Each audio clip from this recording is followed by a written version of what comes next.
전자발찌 차고 대낮에 여자친구 살해. 경찰은 몰랐다. 이 나라 믿어도 됩니까? 2026년 3월 14일 오전 9시. 경기도 남양주시 오나무배 한 길거리에서 끔찍한 사건이 벌어졌습니다. 전자발찌를 차고 있던 40대 남성이 교제하던 20대 여성에게 흉기를 휘둘렀습니다. 피해 여성은 심정지 상태로 병원에 옮겨졌지만 끝내 숨을 거뒀습니다. 더 충격적인 건 따로 있습니다. 가해자는 범행 직후 발목에 차고 있던 전자발찌를 스스로 뜯어내고 차량으로 도주했습니다. 그리고 경찰도 법무부도 아무도 피해 여성에게 경보를 보내지 못했습니다. 전자발찌는 분명히 작동하고 있었는데 왜 아무도 막지 못한 걸까요? 피해자는 이미 수차례 경찰에 신고를 했었습니다. 그런데도 이 참사를 막지 못했습니다. 오늘 지금 이슈에서 이 사건의 전말과 17년이 지나도록 구멍이 메워지지 않는 전자발찌. 제도의 민낯을 낱낱이 짚어보겠습니다. 끝까지 봐주세요. 그날 아침 무슨 일이 있었나? 2026년 3월 14일 오전 8시 58분 경기도 남양주시 오남읍 8열리의 한 도로. 40대 남성 O씨가 차량을 몰고 20대 여성 B씨에게 다가왔습니다. 그리고 흉기를 들어 B씨를 무참히 찔렀습니다. 신고를 받고 출동한 경찰과 구급대원이 현장에 도착했을 때 B씨는 이미 심정지 상태였습니다. 병원으로 이송됐지만 결국 목숨을 잃었습니다. O씨는 범행 직후 발목에 차고 있던 전자발찌를 직접 훼손하고 차량으로 달아났습니다. 경찰은 즉시 추적에 나섰고 사건 발생 약 1시간 10분 만인 오전 10시 8분 경기도 양평군 양서면 한 국도에서 O씨를 살인 혐의로 긴급 체포했습니다. 그런데 사람들은 기사를 보고 분노했습니다. 전자발찌를 차고 있는 사람이 어떻게 이런 짓을 저질렀느냐는 것입니다. 전자발찌는 강력 범죄자가 다시 범죄를 저지르지 못하도록 감시하는 장치가 아닙니까? 왜 이 장치가 아무런 역할을 하지 못했는지 지금부터 하나씩 파헤쳐 보겠습니다.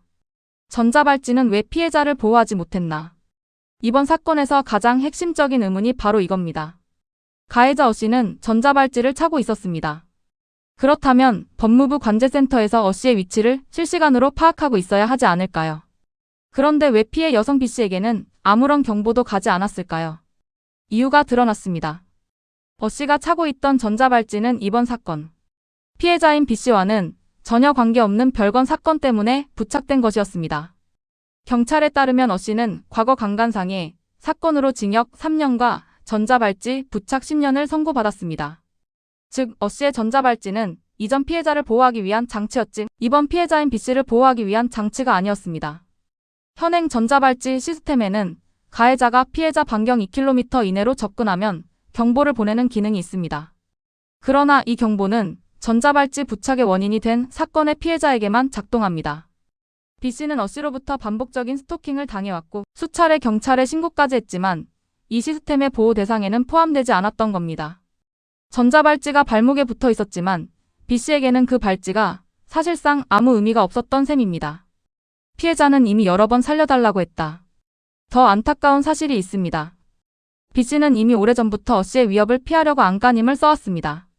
경기 북부경찰청에 따르면 B씨는 지난해 5월부터 지난달까지 수차례에 걸쳐 O씨를 스토킹과 가정폭력 등으로 경찰에 신고했습니다. 2025년 5월에는 O씨의 특수상해 혐의로 검찰에 송치되기도 했습니다. 당시 경찰은 B씨에게 스마트워치를 지급하고 맞춤형 순찰을 실시했습니다. 그러나 B씨의 공포는 끝나지 않았습니다. 2026년 1월에 B씨가 다시 경찰서를 찾아가 두려움을 호소하자 경찰은 스마트워치를 다시 지급하고 순찰을 재개했습니다. 그리고 2월에도 B씨는 2차례 더 O씨를 신고했습니다. 신고만 수차례. 그럼에도 불구하고 B씨는 끝내 목숨을 잃었습니다. 경찰이 B씨에게 지급한 스마트워치가 있었지만 이 기기는 가해자의 접근 여부를 자동으로 알기 어려운 장치였습니다. B씨의 스마트워치와 O씨의 전자발찌는 서로 연동되지 않는 별개의 시스템이었기 때문입니다. 피해자 보호를 위한 두 가지 장치가 따로따로 존재했지만 결정적인 순간에 두 장치는 하나도 작동하지 않았습니다. 전자발찌, 17년이 지나도 구멍이 메워지지 않는 이유. 전자발찌 제도는 2008년 9월에 처음 도입됐습니다. 성폭력 범죄자의 재범을 막기 위해서였습니다. 이후 살인, 강도, 미성년자, 유괴 범죄자로 대상이 확대됐고 2024년 1월에는 스토킹 범죄자에게도 전자발찌를 채울 수 있도록 법이 개정됐습니다. 현재 전국에서 전자발찌를 차고 있는 사람은 약 4,600명입니다. 제도가 처음 시행되던 2008년에는 151명에 불과했는데 17년 만에 30배 이상 늘어났습니다. 관리 대상자는 급증했지만 이들을 관리하는 인력은 그 속도를 따라가지 못하고 있습니다. 현재 보호관찰관 1명이 약 17명의 전자발찌 착용자를 담당하고 있습니다. 전문가들은 이 숫자로는 제대로 된 감시가 불가능하다고 지적합니다. 스토킹 범죄와 관련한 전자발찌 활용 실태도 충격적입니다. 2024년 1월부터 스토킹 가해자에게 전자발찌를 채울 수 있게 됐지만 실제로 경찰이 전자발찌 부착을 법원에 신청한 비율은 전체 잠정조치 신청 건수의 2.7%에 불과했습니다. 전국에서 스토킹으로 접수된 사건이 16,566건인데 경찰이 전자발찌 부착을 신청한 건 고작 449건이었습니다.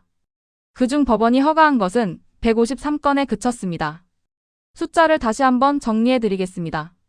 스토킹 잠정조치 신청 16,566건 중 전자발찌 신청 449건, 법원 허가 153건. 전체의 1%도 안 됩니다. 신당역 사건, 동탄 사건, 화성 사건, 그리고 이번 남양주 사건. 피해자들은 반복적으로 신고하고 수십 번 경찰 문을 두드렸습니다. 그러나 결과는 달라지지 않았습니다. 전자발찌의 또 다른 허점, 훼손하면 끝. 이번 사건에서 어씨는 범행 직후 전자발찌를 직접 훼손하고 도주했습니다. 전자발찌를 끊어내면 관제센터에 경보가 울리긴 합니다. 그러나 범행은 이미 일어난 후입니다. 전자발찌는 범죄를 저지른 후에야 비상경보를 울렸고 피해자를 살리는 데에는 아무런 역할도 하지 못했습니다. 전자발찌를 끊어내는 행위 자체도 처벌 대상이지만 강력범죄를 이미 저지른 사람이 전자발찌 훼손에 따른 추가 처벌을 두려워할 리 없습니다. 전문가들은 전자발찌가 범죄 예방이 아닌 사후 위치 추적 수단에 불과하다고 오래전부터 지적해왔습니다. 관제센터도 문제입니다. 전국 4,600명의 전자발찌 착용자를 서울과 대전, 단 두 곳의 위치 추적 관제센터에서 관리하고 있습니다.